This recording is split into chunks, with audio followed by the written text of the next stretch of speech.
विषयामध्येच एक वेगळा आणि नवीन विषय असा आपल्याला शिकायचा आहे की तुम्ही आणि मी रोजचं दैनंदिन जीवन जगत असताना की आपल्याला आपल्या आयुष्यामध्ये देखील काही महत्त्वाचे दिवस असतात, ते आपल्याला साजरे करावेसे वाटतात, आनंद व्यक्त करावासा वाटतो, त्या दिवशी आपला खूप आनंद होतो. मग त्या दिवशी कोणता दिवस असा आहे की जो तुमच्यासाठी अतिशय महत्त्वाचा आहे? वाढदिवस. दुसऱ्यांचा वाढदिवस? आपल्या स्वतःच्या वाढदिवशी आपला जास्त आनंद होतो की नाही? आपला स्वतःचा वाढदिवस जेव्हा तुम्ही साजरा करता त्यावेळेस तुम्हाला दिवस खूप विशेष आणि वेगळा असा वाटतो.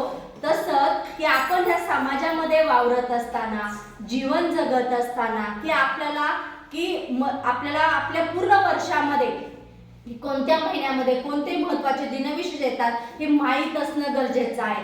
कारण आपण शिक्षण घेत असताना ते दिवस आपण साजरे करत असतो. त्याचबरोबर आपल्याला आपल्या ज्ञानामध्ये भर पडण्यासाठी ह्या संपूर्ण दिनविशेषांची माहिती असणं गरजेचं आहे. मग कोणत्या महिन्यामध्ये कोणता दिनविशेष येतो हे आपण आजच्या ह्या पाठामध्ये पाहणार आहोत. आजचा आपल्या पाठाचा घटक आहे महत्त्वाचे दिनविशेष.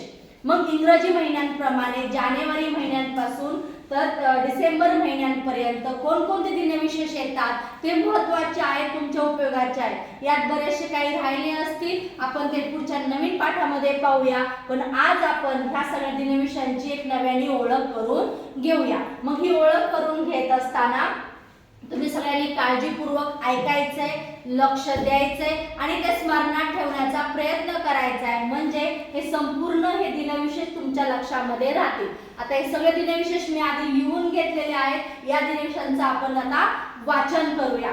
पहा, 1 जानेवारी इंग्रजी वर्षाचा पहिला दिवस. 3 जानेवारी बालिका दिन. 14 जानेवारी मकर संक्रांत भूगोल दिन. 25 जानेवारी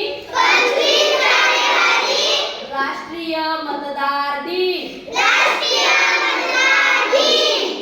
26 जानेवारी प्रजासत्ताक दिन. 19 फेब्रुवारी छत्रपती शिवाजी महाराज जयंती. 21 फेब्रुवारी जागतिक मातृभाषा दिन. 28 फेब्रुवारी जागतिक मराठी भाषा दिन.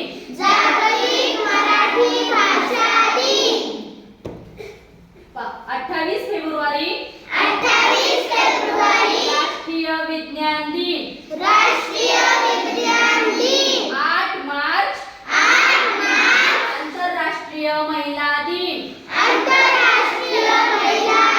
15 मार्च आंतरराष्ट्रीय ग्राहक दिन. 16 मार्च राष्ट्रीय लसीकरण दिन.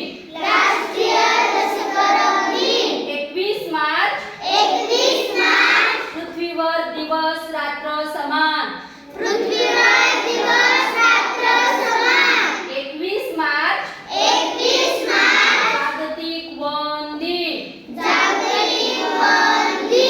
22 मार्च जागतिक जल दिन. 23 मार्च जागतिक हवामान दिन. 7 एप्रिल जागतिक आरोग्य दिन. 22 एप्रिल जागतिक वसुंधरा दिन. 23 एप्रिल जागतिक पुस्तक दिन. 1 मे महाराष्ट्र दिन, कामगार दिन. 31 मे जागतिक तंबाखू विरोधी दिन. जागतिक तंबाखू विरोधी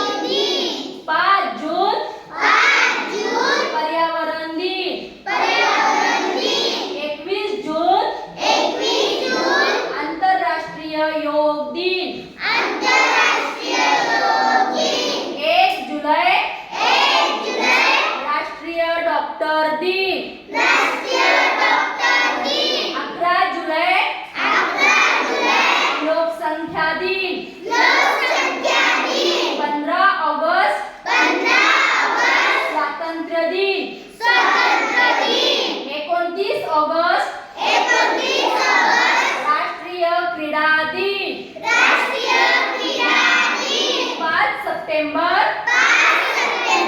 शिक्षक दिन 8 सप्टेंबर साक्षरता दिन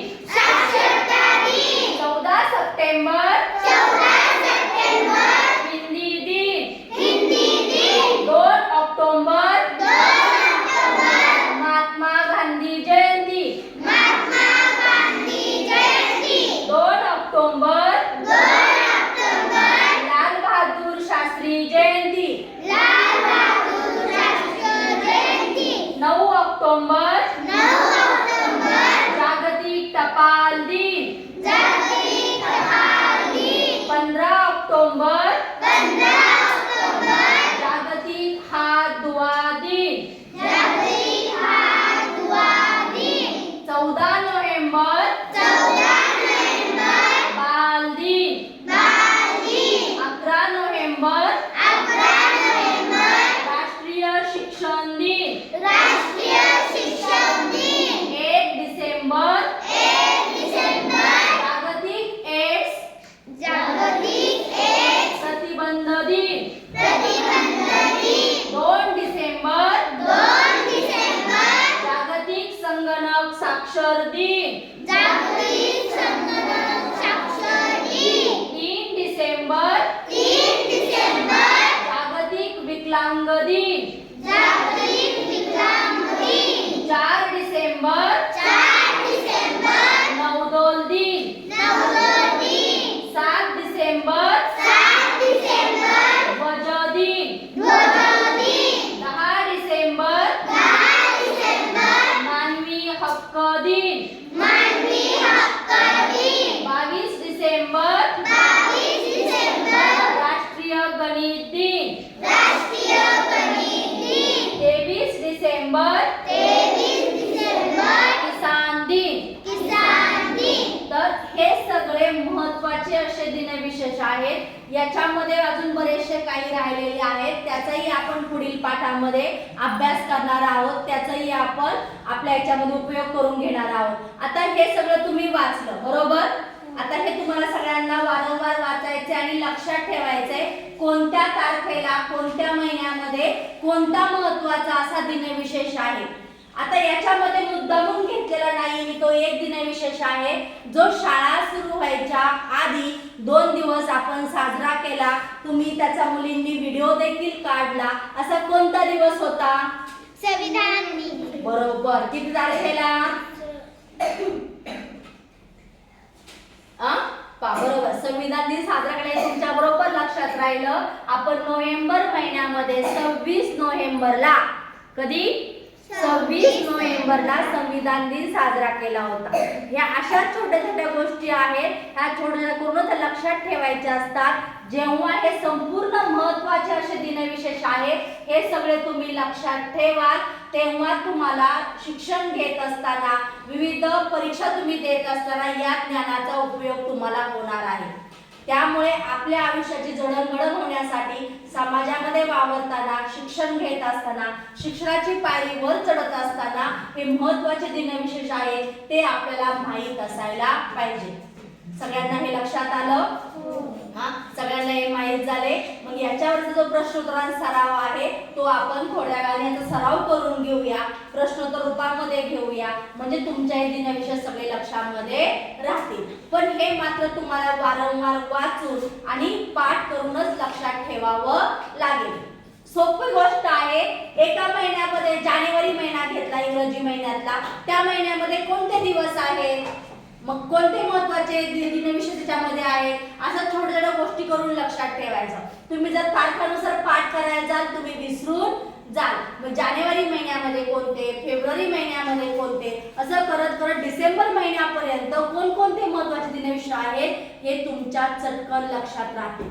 तुम्ही फक्त तारखा न्याय जर पाठ करायला गेले, समजा 28 फेब्रुवारी नुसतं 28 असं जर पाठ करायला गेले ते विसरण्याची दाट शक्यता असते.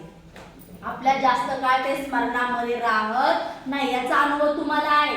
पाढे पाठ केले लक्षात राहतात का? नाही. वारंवार जर स्मरण केलं नाही, पुन्हा पुन्हा सराव केला नाही तर ते आपण विसरून जातो.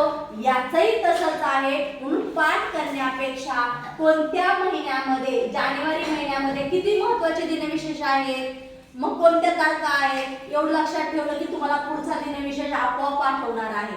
मग महिन्यानुसार असं करा, अशी ट्रिक वापरा, तुमचं ते आपोआप लक्षात राहील आणि मग तुम्हाला जानेवारी महिन्यापासून डिसेंबर महिन्यापर्यंत सगळे दिनविशेष चुटकीसरशी लक्षात राहतील. ठीक आहे, आलं लक्षात सगळ्यांच्या? कराल हे सगळे जण ही ट्रिक वापरून अभ्यास कराल. ओके, मग आपण आता पुढच्या पाठामध्ये भेटूया. हा.